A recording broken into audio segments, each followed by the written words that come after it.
lalabas ako. Kasi meron akong kilalang Myanmar. Lagi namin nakakamit sa playground pagka nilalaro namin ng mga alaga namin pag mga hapon, gano'n.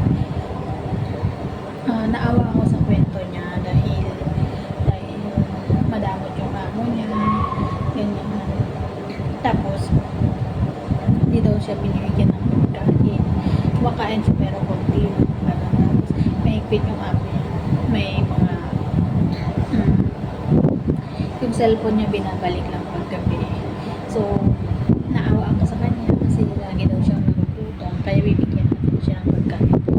Pero ngayon siya guys, hindi pa niya natapos ang kontrata niya. Tinitiis niya talaga kasi gusto niya talaga tapusin yung kontrata niya pero hindi na ata niya kaya. Kaya ngayon tumawag siya sa akin. Sabi ko, nagtaka ako bakit tanghaling tapat nag-message siya sa akin, ay tumatawag siya sa akin, tapos tinignan ko yung profile niya, siya pala yun. Tapos sabi niya sa akin, friend, pauwi na ako ng Myanmar bukas, sabi niya sa akin. Tapos kasi nung nag-usap kami, sabi niya meron daw siyang hindi nagagamit na conditioner, ibibigay niya na lang daw sa akin. So sabi niya, sister, paano ko ibibigay yung uwi na ako bukas sa amin, gano'n niya. Tapos sabi ko, pwede ba ako pumunta dyan, makakababa ka ba, makakapagkita tayo? Sabi ko, pupuntahan kita at kukunin ko. Pero ngayon nagbibigay ako sa kanya ng pagkain, ng kape, ng biscuit, tapos bibigyan ko din siya ng shampoo kasi nakakaawa din naman. Kasi nung nakaraan binigyan ko siya ng shampoo, ng biscuit, ng kape. Tuwang-tuwa siya kasi nga patawid utong daw niya kasi kawawa naman yun. Mabait siya, pero ngayon siguro hindi na niya matiis yung amo niya, kaya uuwi na siya. Papakita ko sa inyo yung ibibigay ko. Bali, ito yung bibigay ko sa kanya guys. Bigyan ko siya ng kape, ng tea, tapos sa loob niyan may biscuit din siya. And hindi, bigyan ko din siya ng shampoo kasi kawawa naman siya.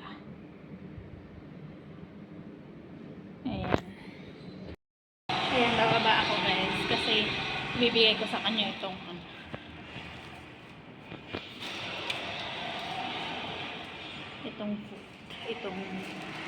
shampoo, tapos kape, tapos biscuit.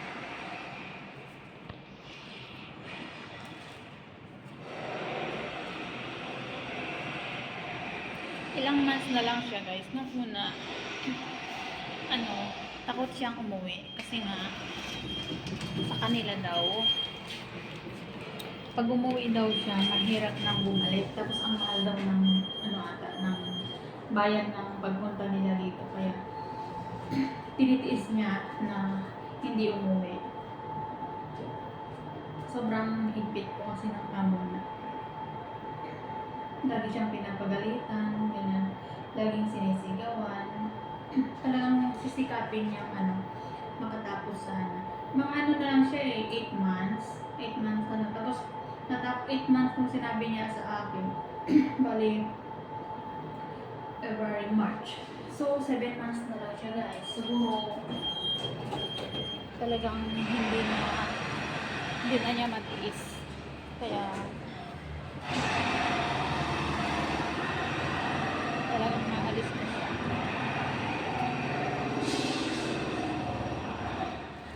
Bali, magkakapit bahay lang kami.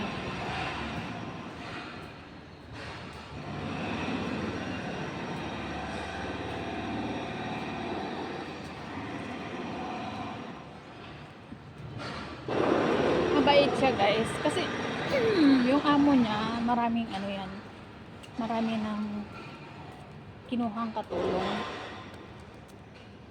palit-palit. Pero nung una niyang amo natapos ang kontrata, ay yung unang katulong pala nakatapos ang kontrata, pero hindi na siya bumalik. Tapos kumuha siya ulit ng katulong niya, tapos hindi nagtagal, ilang months lang, ewan ko 1 month, 2 month lang, then na siya, umuwi na siya. Ganon guys. Kaya ano, hindi maganda. Syempre hindi tayo magtatagal kung hindi naman mabait yung mga amo natin. Kawawa naman siya. Pag nagkukwento kami sa ligaw na awa, sobrang awa namin sa kanya talaga. Kasi nga ano siya, kawawa.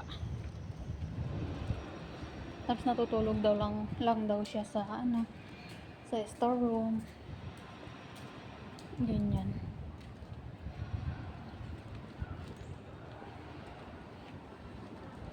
Tapos yung fan niya daw is maingay pa. Kawawa naman guys.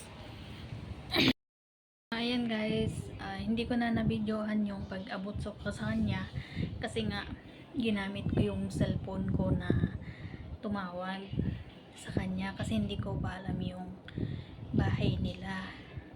Kaya hindi ko nabidyohan kung paano ko ibigay. Kahit yung pag-abot ko lang sana, kahit wag na yung mukha niya, kaya lang ginamit ko yung cellphone ko pantawag sa kanya. Kaya hindi ko na yun na-videohan nung pagbigay ko sa kanya. Yan, hanggang dito na lang po ang aking video. Thank you for watching. Sa hindi pa po nakasubscribe, please subscribe and pa-likes na rin po. And share, comment, and don't forget po to click the notification bell para updated po kayo sa lahat ng video i-upload ko. Thank you for watching. Bye-bye!